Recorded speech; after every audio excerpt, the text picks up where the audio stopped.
Minibus asal Bengkulu ini terpaksa diputar balik petugas gabungan di pos penyekatan perbatasan Sumsel Bengkulu yang berada di Lubuk Linggau karena tak dapat menunjukkan dokumen perjalanan yang harus dimiliki selama periode larangan mudik. Pos penyekatan ini berada di Kelurahan Watas, Lubuk Durian, Kecamatan Lubuk Linggau Barat 1, Kota Lubuk Linggau.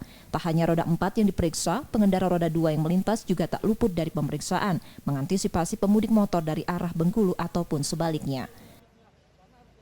Mulainya semalam sudah sudah kita mulai malam, makanya sudah semalam kita laksanakan sampai pagi ini kita juga.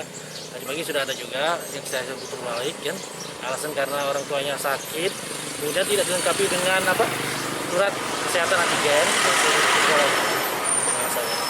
Sudah berapa kendaraan dan dari kalau motor ini baru satu, karena yang banyak ilmu di sini antara PUT dengan PUT dengan Linggau yang seharian tadi.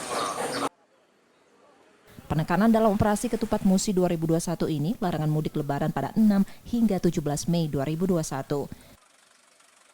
Sukma Aldino, Kompas TV, Lubuk Linggau, Sumatera Selatan.